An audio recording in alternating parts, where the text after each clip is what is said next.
मैं आपको एक जानी मानी हस्ती दिल्ली की नहीं बल्कि इस पूरे इंडिया की, जिसने कई सारे डॉक्टर्स को पीजी तक लेके आया है। जब आदमी डॉक्टर होता है, एमबीबीएस करता है, तो उसका हमेशा एक ना एक सपना होता है कि वो पोस्ट ग्रेजुएशन जरूर करे। तो he is renowned personality in the field of medical, जिसने आज तक मेरे ख्याल से 15-20 साल में जितने भी पोस्ट ग्रेजुएशन होंगे वो आज तक सर की बदौलत है। और सर का एक अपना एक आईएमएस कोचिंग सेंटर है, जो सेंटर से छोटे से सेंटर से स्टार्ट हुआ, but it become a big brand. मैं सर का इंट्रोडक्शन को जितना भी दूं उतना कम है, लेकिन थोड़ी थोड़ी चीज़ें मैं सर के बारे में बताऊंगा। सर ने अपनी जर्नी खुद अपने पैरों पे खड़े होकर करी। बड़े बोल नहीं बोलूँगा, लेकिन द थिंग इज़ दैट कि अपने आप से स्टार्ट किया, अपना इनोवेटिव आइडिया किया और एक ब्रांड बिल्डअप करी। आज हमारे साथ डॉक्टर शशि, जो कि साइकेट्रिस्ट हैं, डॉक्टर सुप्रीत शर्मा आईएमएस के हेड डायरेक्टर, डॉक्टर एकता झा, डॉक्टर फुगोर जो कि एडिक्शन सेंटर चला रहे हैं। आज हम सर के बारे में कुछ पूछना चाहेंगे कि किस तरह से उन्होंने शुरुआत किया। मैं और डॉक्टर शशि दोनों ही लीड इंटरव्यू रहेंगे और सर अपनी जर्नी के बारे में बताएंगे। सबसे पहला सवाल सर कि आपने आईएमएस जो स्टार्ट किया sir, and that became a brand, और आज बहुत लोग इसको फॉलो करते हैं और बहुत लोगों की सक्सेस स्टोरी आईएमएस से जुड़ी हुई है सर। इसको स्टार्ट करने का आइडिया कब आया सर? देखिए, thank you doctor Vipul for all those kind words. मेरे स्कूल ओनर्स कुछ फ्रेंड्स हैं जो मुझे चाहते थे कि मैं कोई एमबीए का प्रोग्राम चालू करूं उनके स्कूल के प्रेमिसेस के अंदर। So it all start of with this thought and हमने ये सोचा, मैं और मेरे कुछ फ्रेंड्स ने, एक हमारा जूनियर था कॉलेज का, he is a chest physician now in Delhi. तो हमने ये सोचा कि एमबीए प्रोग्राम से बेटर पोस्ट ग्रेजुएट मेडिसिन का प्रोग्राम ज़्यादा बेटर है, because medical coaching we can do in a better fashion since we are specialist in the vertical. So just one night over a party we decided, and next day morning we form the company. And इसमें मेरे कुछ close friends हैं non medical जिन्होंने इसको finance भी किया, and we took off the journey I think with a initial budget of 1 lakh rupees only, and we took off with the first batch of just 14 students actually from our Vasant Vihar office. Vasant Vihar हमारी अपनी property में हमने अपना office बनाया और वहीं से चालू किया programme. And from 14 students we kept on building. Second year we had 2 batches of 40 students each, and then of course there was no stopping, and we have taught Delhi में हमने कम से कम 3 से 4 हज़ार बच्चे पढ़ाए हैं एक समय में, and pre-COVID, we were teaching around 15,000 to 20,000 students across the country, and we have certain franchises also running in the past 7-8 years, and the program went on like this. Sir मैं भी आपका स्टूडेंट रहा हूँ IMS Patna से, doctor बिल्कुल भी आपके student रहे हैं, but in this journey always there are some ups and downs. कभी ऐसा लगता है कि अब कैसे जाएंगे फर्दर, ऐसा कभी आपके इस जर्नी में, आईएमएस की जर्नी में कभी ऐसा हुआ है? देखिए, एक ये मेडिकल कोचिंग को इंडस्ट्री में ट्रांसफॉर्म करने वाले हम लोग हैं।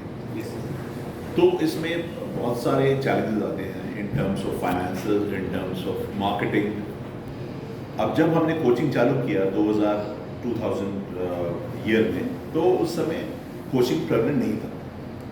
तो स्टूडेंट्स को काउंसल करना कि coaching is add on for your medical learning एक बहुत डिफिकल्ट प्रोसेस था, because students were not able to understand कि ये कोचिंग कैसे एड ऑन हुई। मेडिकल आप एक बार एमबीबीएस ज्वाइन करते हैं तो आप ये मान लेते हैं कि आप डॉक्टर बन ही गए, राइट। तो एक नेक्स्ट जर्नी जो था एमडी का, वो एक हमने विंडो ओपन किया कि आपका एमबीबीएस मेडिकल एजुकेशन में एंड पॉइंट नहीं है, you have to go into a post graduation as well. So ये विंडो खोलने के लिए आपको बहुत सारा मार्केटिंग करना पड़ता है, काउंसलिंग करना पड़ता है। तो ये सब चैलेंजेस जो है they were all a part of the journey. Of course finances में ये है कि we spent a lot of money from our own pockets for a few years, we did not make money for us, and हमारा primary motto यही रहा कि students का take care, students का कन्वर्जन होना चाहिए। जिस प्रोजेक्ट में हम जुड़े हुए हैं वो प्रोजेक्ट का पूरा मतलब रिजल्ट आना चाहिए। So a student joining the program must get into a period. It is quite true because जब हम लोगों ने पटना में कोचिंग लिया था it was at a very minimal cost और हम लोगों को लगता था कि दिल्ली से टीचर आते भी हैं जाते भी हैं वापस and he stage here for 1 or 2 days and cost is quite high. कैसे सर मैनेज करते होंगे, मतलब कि वो चीज़ में लगता था कि इतना मुश्किल है मैनेज करना। और शुरू में जब पटना में आया कोचिंग तो 20 स्टूडेंट कभी 30 स्टूडेंट, तो it was quite low strength, gradually it picked up. और वो चीज़ें थी सर क्योंकि हम लोग ना पीजी कभी कभी जिस समय आपने स्टार्ट किया उस समय PG was not the primary importance कि हाँ पीजी करना ही है। एमबीबीएस करके भी लोग खुश रहते थे, लेकिन gradually over the course of time increase और बहुत लोग आपके इस कोचिंग की वजह से they have achieved something in their life that they will be thankful to you. Absolutely. We are very happy about it, and I think there are a lot of faculties across the country as of now who are APs who would have joined our program till 2016. They have been placed now in very good positions across the country medical schools. So we are very happy about it. In fact, the conversion ratio we are touching on 50 to 60%, which was very good. So. और कभी-कभी ऐसा भी होता है sir कि जो आप teacher होते हैं they also become better doctors when they teach. Oh, okay. So this is again a wonderful, query that you come up with. A lot of teachers got into faculty positions after teaching with us for a few years, and we have live proof now. There are people in AIMS who are teaching different specialties who are now associates in the faculty positions across the country. So definitely students, faculties को advantage तो होता ही है. The more you teach, the more confident you become. Yeah. Simple. A lot of people have cracked the UPC exam because of this factors.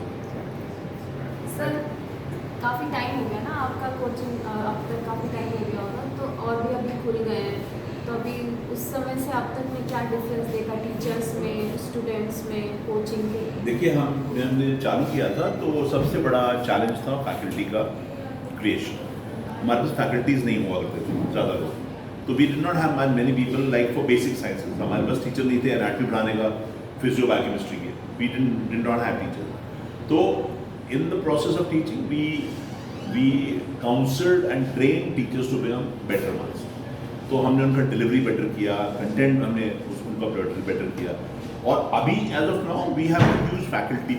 अभी तो बहुत सारे लोग, जैसे कोचिंग बहुत सारा है तो बहुत सारे टीचर्स भी अवेलेबल है मार्केट के अंदर। तो ऐसा नहीं है, अगर आपको बायोकेमिस्ट्री का आप देखते हैं तो बायोकेमिस्ट्री के बहुत सारे लोग अभी इंडिया में अवेलेबल है, so you can kind of take up. So that is a transformation that has happened from that time and this time. Sir अभी तो पीजी के साथ साथ सर अब नया ट्रेंड है super specialisation like cardium cardio और डिफरेंट चीज़, उसमें IIMS क्या कर रही है सर? देखिए सुपर स्पेशलिटी प्रोग्राम में आप जो मेंटोर्स हैं वो बेसिकली सुपर स्पेशलिस्ट ही हैं। In fact, if we go back to our faculty breakup, so in medicine and surgery, I always took up super specialist people. Like I just give an example कि हम general surgery कभी भी MS surgery से नहीं पढ़वाते थे, हम always MCH से ही पढ़वाते थे to make sure that the quality of delivery is better. So again, going on to that, super specialty programs are not, they don't demand much because you essentially want just one mentor to create a program, and they have been doing it for the past, say, 2-3 years now. So these are new programs which are not difficult to deal because we have teachers and we have now a lot of good, nicely mobilized specialists who not only do surgery but they are good teachers as well. So yes, जैसे अभी बहुत सारे PDF programmes हैं sir और post, उसके लिए sir IIMS